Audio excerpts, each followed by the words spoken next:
ये वो श्राप है जिसके कारण चांद की रोशनी खत्म हो रही थी और पूरी पृथ्वी पर अंधेरा छाने लगा था। शिव को तुरंत प्रकट होना पड़ा।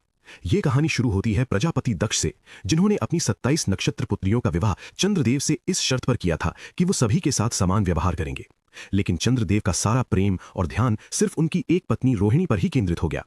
बाकी 26 पत्नियों की उपेक्षा और दुख से जब उनकी शिकायतें प्रजापति दक्ष तक पहुंची तो क्रोधित होकर उन्होंने चंद्रदेव को श्राप दे दिया। तुमने मेरे वचन को तोड़ा है, जाओ, तुम्हारा सारा तेज, सारी कलाएं और तुम्हारी सारी सुंदरता धीरे धीरे खत्म हो जाएगी और तुम क्षय रोग से गलकर नष्ट हो जाओगे। श्राप तुरंत असर करने लगा। चांद का प्रकाश हर पल कम होने लगा, जिससे धरती पर वनस्पतियों और औषधियों का रस सूखने लगा। सृष्टि का संतुलन बिगड़ने लगा। अपने अंत को निकट देखकर भयभीत चंद्रदेव ने ब्रह्मा जी से उपाय पूछा। ब्रह्मा जी ने उन्हें गुजरात के प्रभास क्षेत्र में समुद्र तट पर जाकर महादेव की तपस्या करने को कहा। चंद्रदेव ने उस पवित्र स्थान पर एक शिवलिंग स्थापित किया और घोर तपस्या की।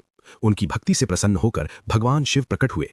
उन्होंने कहा, मैं दक्ष के श्राप को पूरी तरह खत्म तो नहीं कर सकता, लेकिन उसका प्रभाव कम कर सकता हूं। शिव ने वरदान दिया, तुम कृष्ण पक्ष में 15 दिन क्षीण होगे, लेकिन शुक्ल पक्ष में 15 दिन फिर से पूर्ण हो जाओगे। उन्होंने चंद्र को अपने मस्तक पर धारण कर लिया और चंद्रशेखर कहलाए।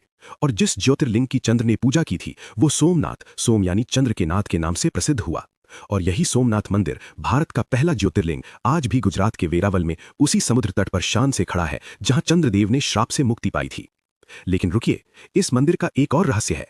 यहां मौजूद बाण स्तंभ ये बताता है कि यहां से लेकर दक्षिणी ध्रुव तक समुद्र के रास्ते में कोई जमीन नहीं है। भगवान शिव के भक्त कमेंट में हर हर महादेव